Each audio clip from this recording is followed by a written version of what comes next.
I'm John Rattigan, Managing Director at Lafferty. 2024 marks my 22nd year in the business.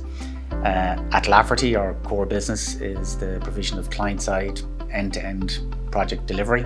In my time at Lafferty, I've had the fortune of working across a number of significant projects of scale, such as landmark Dundrum Town Centre, the Gáis Energy Theatre, some new city quarters, Canal Square, Capital Dock, Cooper's Cross, ESB projects with William.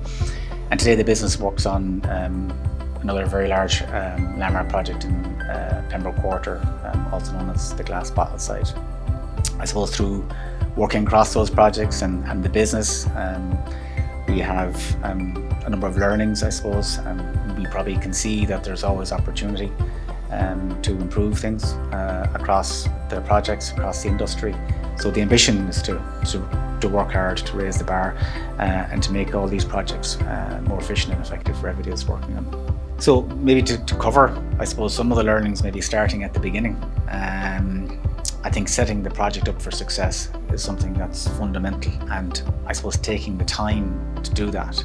And sometimes we're so focused on the end goal, we rush into projects and maybe don't get off on a solid footing.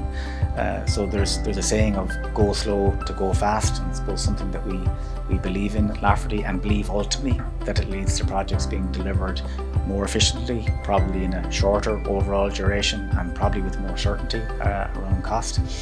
So to us, that's a critical first step. And what does that mean? I suppose starting with developing a project charter, so defining what is the project, and clear about what is the scope of the project.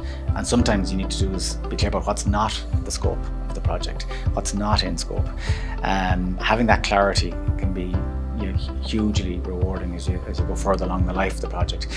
We also have, I suppose, a concept or a process known as front-end loading, which really is about taking time to ensure that at the very front-end conceptual and scheme design stage of projects, that you take the time to feed in all the functional requirements of the project. So ultimately taking time to think and get the input from the end user, the occupier, the market as to what the needs are when this is complete functionally, and incorporating that into the design at the start, not dripping it into the design as you go through the life of the project. Because the later in the life you start to drip in these pieces of information, the more you slow down the project and draw out the process. So that whole concept of go slow to go fast is really important, and founding a project in a solid business case is something that we feel is really critical to success. Probably a last piece around that is around allowing space for creative design. I think when sometimes again we get too many people involved at the very start of a project, and really we need to allow space for the client to provide a brief, for the architect and maybe the key consultants to really stand back and bring their skills to bear in terms of creating, I suppose, the highest value project for the client, for everybody, the end users, functionally and in every aspect. So allowing space for creative design is something that's also important at the start of a project.